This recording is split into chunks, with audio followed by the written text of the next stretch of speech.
following program was specially transcribed earlier for your enjoyment at this time. Quiet, please.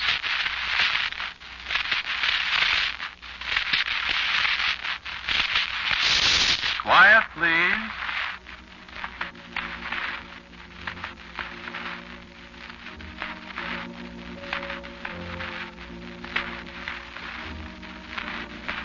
This is the fourth of a series of unusual dramatic stories written and directed by Willis Cooper and featuring Ernest Chappell. Today's story is called The Ticket Taker.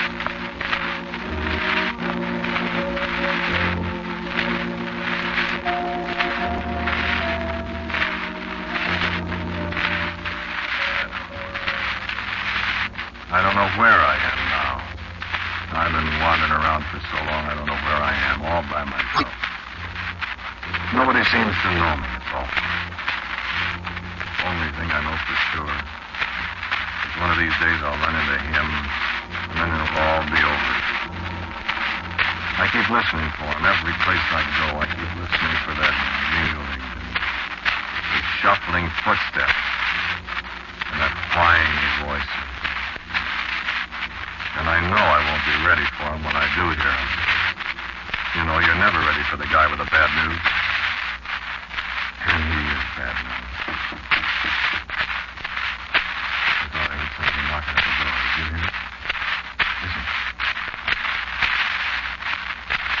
Wait a minute, I have to be sure.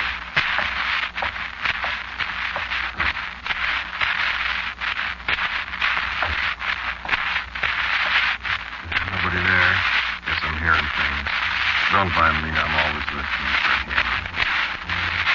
You ever do that? Well, you know that. You get to hearing a lot of things. Mostly things you don't want to hear. Doc used to talk about hearing things at night. Doc was a Scotchman. He used to say Scotchmen could hear things at night that other people couldn't. That guy could tell you stories that make your hair curl. I wish I hadn't listened to so many of them. There was a thing he used to say. I can't do that Scotch dialect. But it was about witches and warlocks and things that gangs bump in the nick. Things that gangs bump in the nick. I got my share of them, brother. I listened for them.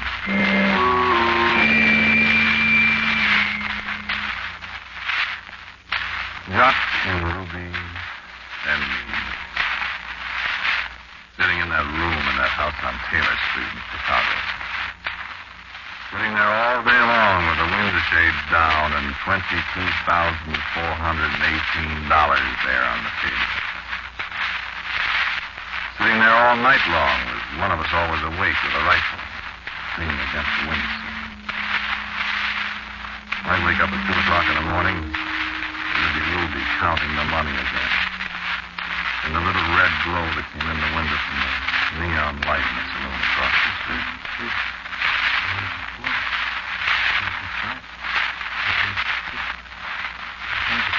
He'd wake up at 5 o'clock in the morning.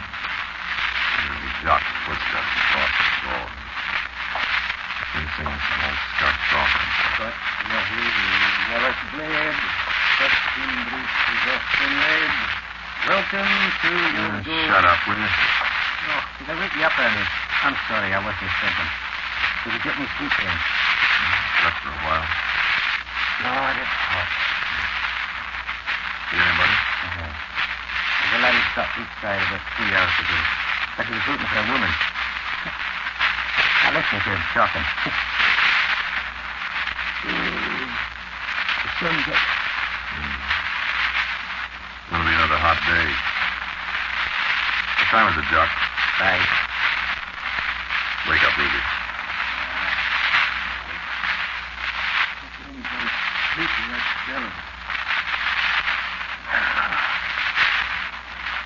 Water left? Yeah, we drop. I got thirsty in the neck.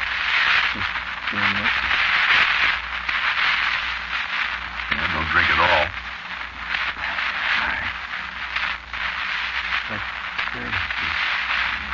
Friday. Drink the water.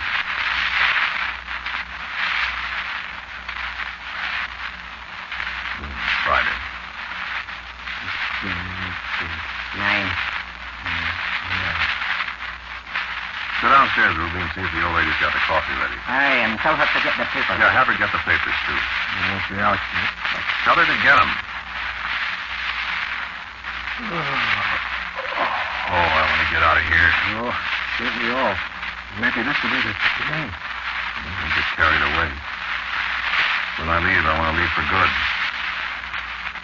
Go ahead, Ruby. All right.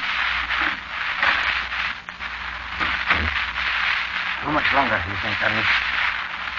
Not much, I hope. Well, they got Goody in jail. You can't hold them. You know they haven't got anything on them. If I was Goody, I'd want to stay in jail. You too. Keep your eye out that window. Nobody. I think we're getting away with it, Ernie. You'll see. Oh, boy, I'm hot. Hot in more ways than one, Larry. Hot in more ways than one. It's a bad joke. That's a strictly no good joke. But it's true. We are hot. Hot in that $2 pistol. Frank Gaffney died yesterday at Tasman Hospital with a row of bullet holes across his belly you could see through. And if Frank's boys ever find out who did it, somebody's going to die the hard way. I was glad to come back to the yard to cut off his friend. But it's a laugh. Everybody knows Beatty Brandish was Frank's worst enemy. Beatty shot off his mouth a lot of times about making Undertaker bait out of Frank. Beatty oughtn't to drink so much. So what happens? Frank gets a roll of 45 caliber kisses across his front porch, and boom, everybody's hollering for Beatty. Even the cops go for it. And before you can say yucksy mush, Beatty's in the can, Frankie's boys are looping and polishing cannons for Beatty when he gets out.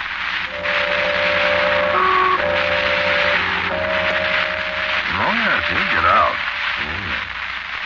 Nobody can prove anything except he was Frank's worst enemy. And that's bad, especially when nobody saw Frank get embroidered. And all the time we're sitting in this room on Taylor Street with the shades down, and nobody knows we're in town. And we've got $22,418 on the table. All we gotta do is wait. Wait till the cops toss Beatty out of the case. Wait till the Lugans from back of the yard catch up with Beatty and give him that old Chicago farewell. We didn't even know Frank Gaffney. Old lady that sells flowers put the big fat finger on him for us. Funny how flowers and lot killings get mixed up together in Chicago, ain't it?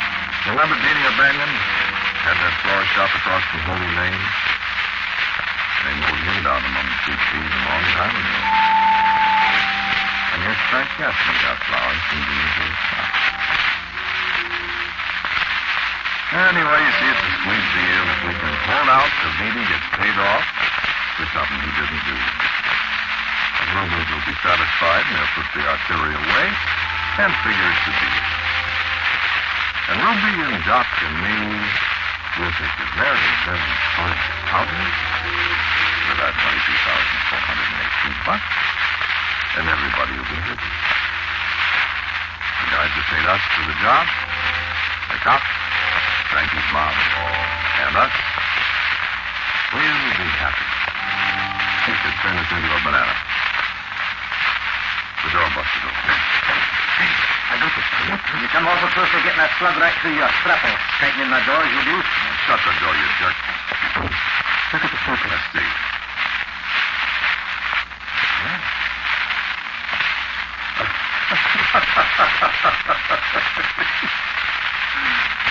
Goodbye, Beatty. Here, let me see. Knocked him off half hour after the cops came in. Running and Bowman Avenue. There's a long way from home, really. Those Gaffney lads are everywhere, Rudy. They're all back here in the noodle. What? Their job's done. They're finishing up a good next week.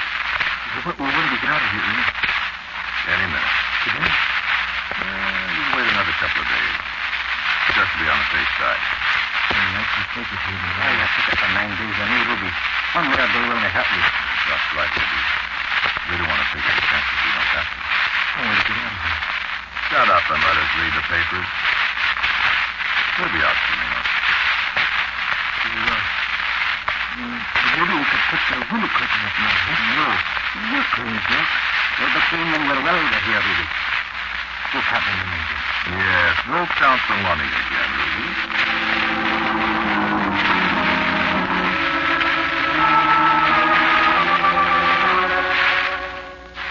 Count the money again. You'll be using that money pretty soon now. Pretty soon it won't be just pieces of colored paper. It'll be money again. Money to turn into great and good time. Count the money, Ruby. While we read how they found Dee Dee Brandis under a tree in front of the jeweler's house out on the north side, and Dee Dee's blood was what turned it into money again. When we were talking to you and helping Montero bring back the papers, we want to be right. We don't want to annoy anybody. We don't want to attract any attention. The guns of the gasoline mob talk awful loud. And while the Lugans are still as good as paid, now that Dee Dee's on his back in the cold room, we still have to remember the boys that got the money up. One crack in a Wabash Avenue tavern. It could be our turn, too. So, like Doc says, we're the thing of evil and the deep blue sea. We got a blow, but we got to take it easy. And if I never see Chicago again, I'll be there. So we cut the cards to see who goes first. Who would have clubbed? Jacobin. Goodness, please. And Ruby. Ruby is going to go first. Doc and I look at each other, and Ruby doesn't see us. Ruby can go first. Ruby can be the eager beaver. Ruby can be the beast. Well, I don't mind waiting another day or two. If Ruby makes the grade, all right. If he doesn't, now you see what I mean. He doesn't need her.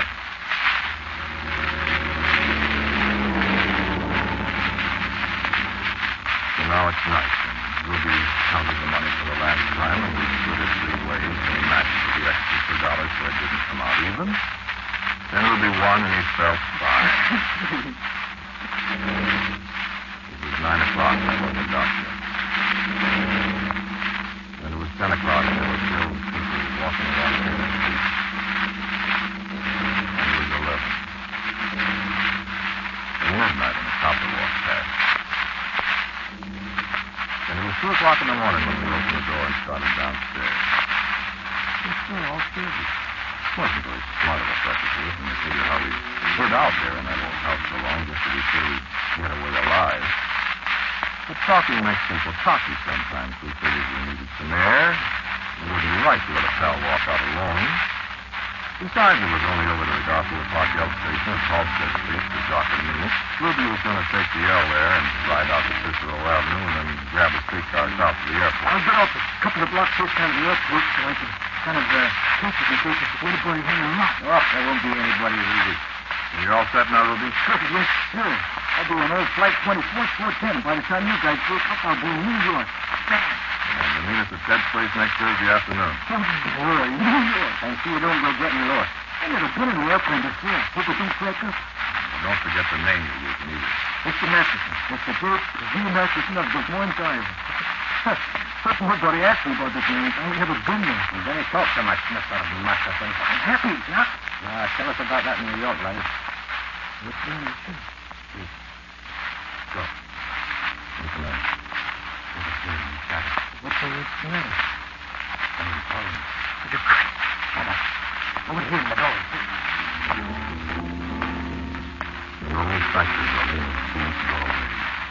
The 3 of us huddled in that thick, wet darkness and sweat trembling. The streetlight half a block away from the second one got to the lobby. The only sound in the thick, sticky night was the lonesome whistle of a lake leg, triumphant and ever a great 3 miles away. And then we heard it coming. There was something coming. Right out of the shadows it came. And now I can never forget the sound of his shuffling footsteps and the jingle of the stuff he carried.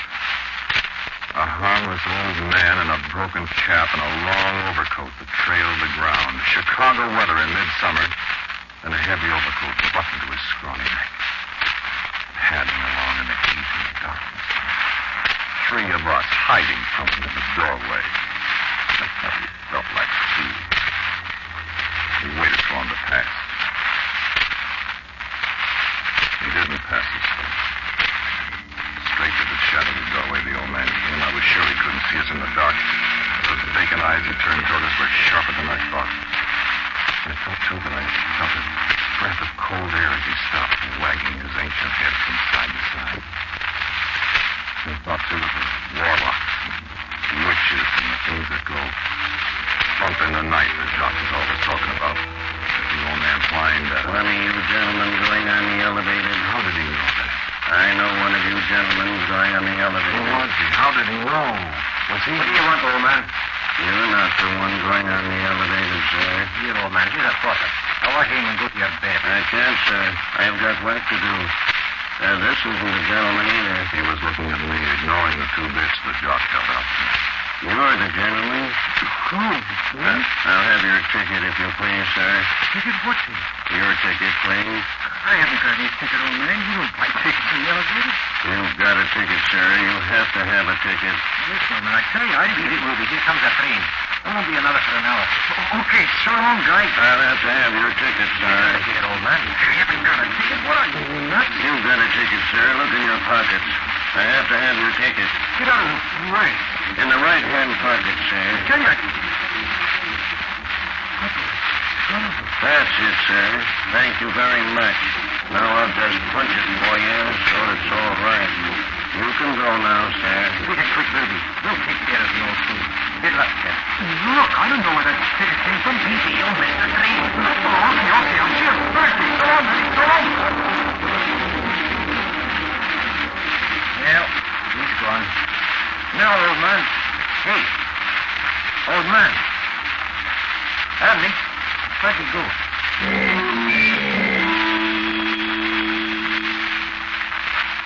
There wasn't any old man. Doc and I stood there on the deserted street all by ourselves with the roar of the L train easing away westward in the early morning with Ruby on his way home. There wasn't anybody there but the 2 of us. Well, there was a bakery wagon 2 blocks down the street. There was a girl coming down the steps of the elevated station. And the L train banging its way westward blocks away. That's all. I noticed the way Doc glanced at me when we passed under the streetlight on the way home. I was looking at him the same way. We didn't say a word to each other all the way back to Taylor Street. I guess we could both think in the same thing. Maybe Ruby was going to be together. Maybe that old guy was one of the Gaffney mob. Maybe they hadn't been satisfied knocking off Dee. How did that old guy know one of us was going someplace on the elevator? How did he know which was the right one? He stalled quite a while before we went up to the room. I'm not yellow, and neither is Doc. But neither one of us wanted to be the first one to go in the room. We finally went in. We crawled down the hallway on our hands. I reached up in the dark and unlocked the door. And we stayed down on the floor so as not to make a good target. We didn't need to go through all that routine. There wasn't anybody in the room.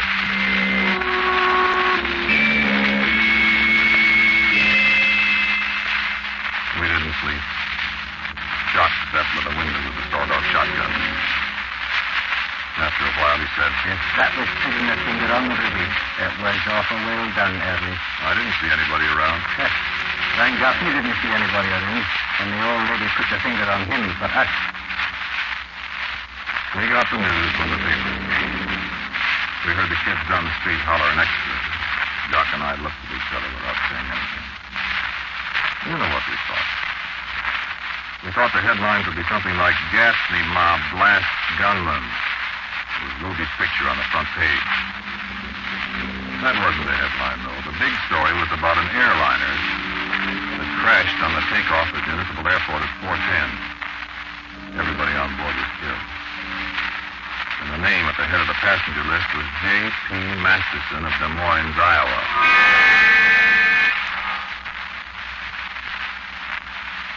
Did you see me walking? Listen a minute. I think it wasn't. Well, I got the neighbors know I'm all alone after everything that's happened. I hear things all the time. Well, sure I'm alone. No, Jock's it.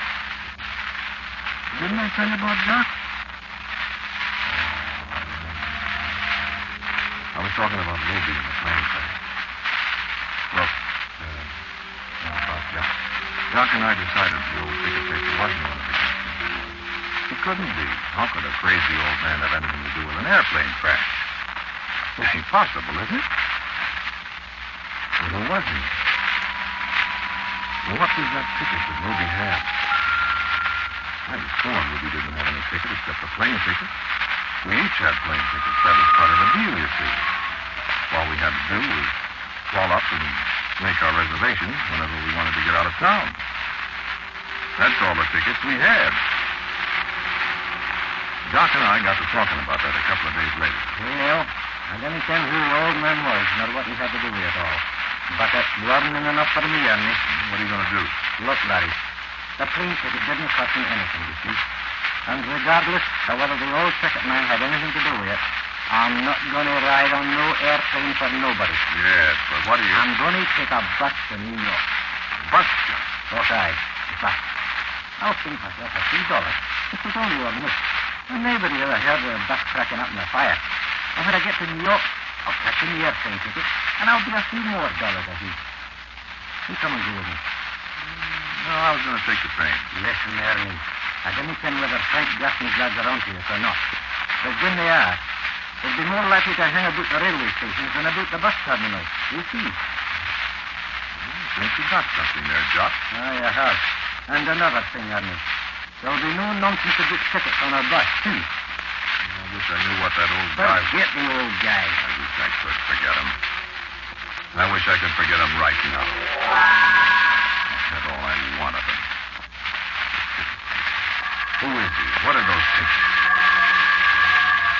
Let me tell you about Jock and me. We went down to the bus terminal. There was a bus for Newark at 8:30. I remember what I did. I gave Jock all of my share of the money except a couple of $100. We were going to be together on the bus, and he had the money belt. I wish I had some of that bill right now. I could use it, I guess. Well, we're standing around the bus station down on Wabash Avenue waiting for the fellow to call ours. We were standing there just waiting and listening.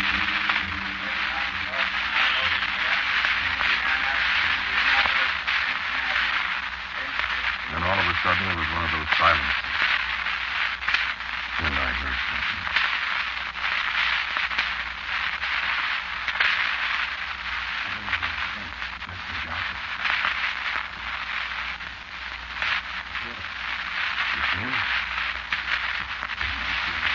May I have your ticket, sir?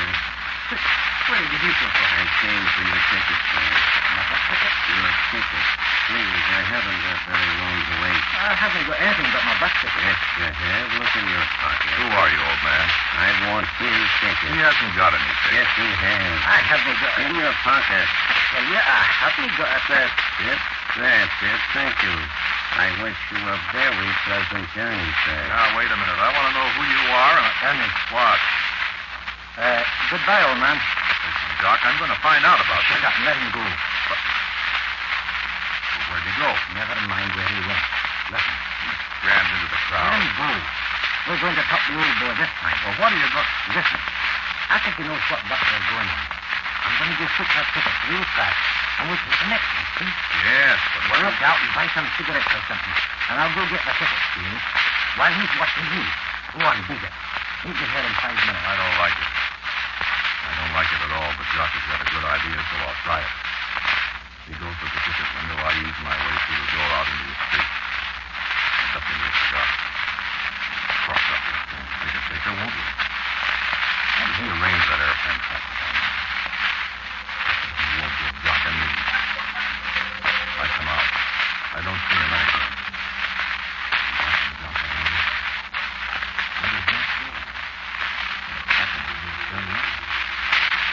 Jock.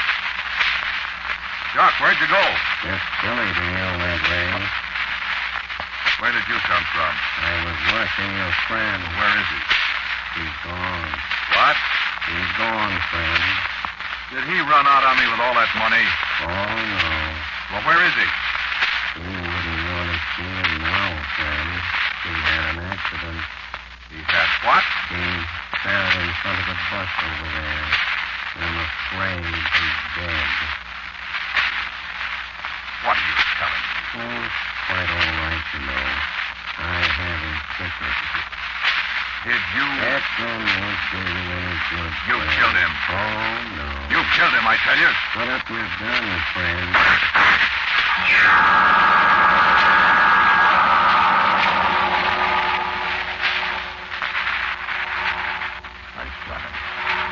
I shot him right through the chest twice. I was 6 inches away from him, and I couldn't miss. I couldn't miss at that distance, could I? I figured that he was one of the gassy mob he'd get me anyway, so I was going to go out with a bang. Right through the chest, I shot him. And you know what? He wasn't there at all. There wasn't anybody there at all, except a copper from Harrison Street, staring at me as if he thought I was a nut. What are you shooting at, Bud? That old man, I got him. What old man? The ticket taker. He killed my friend. He's one of the gassy mob. What old man you talking about? Where is he? You crazy or something, Bud? Shooting holes in a brick wall? He was right here. There ain't nobody there. Give me that gun. He's got away. Listen, cop. I'll have the gun, Bud. All right, you people, move on. Come on, Bud. It's 30 days for shooting off guns in public places. Why, you might have hurt somebody.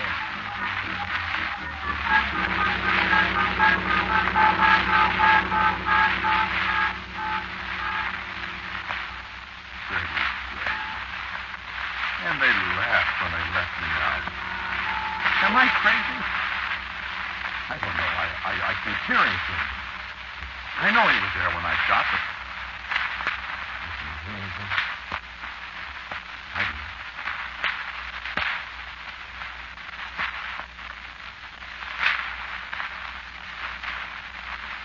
Don't tell me I'm nutty. Listen. Listen, it's him. It's him. You hear him? That's the ticket taker. He's not going to get me. You have to have a ticket to get knocked off. And I haven't got any ticket. You're not going to get me, old man. I haven't got any ticket. I'm not going to answer it.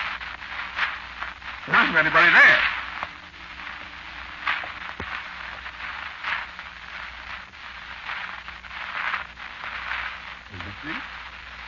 You see? There wasn't anybody there.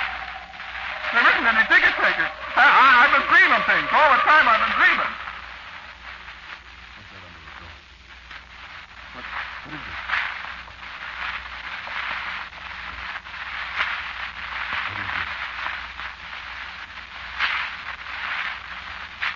What is it? What is this?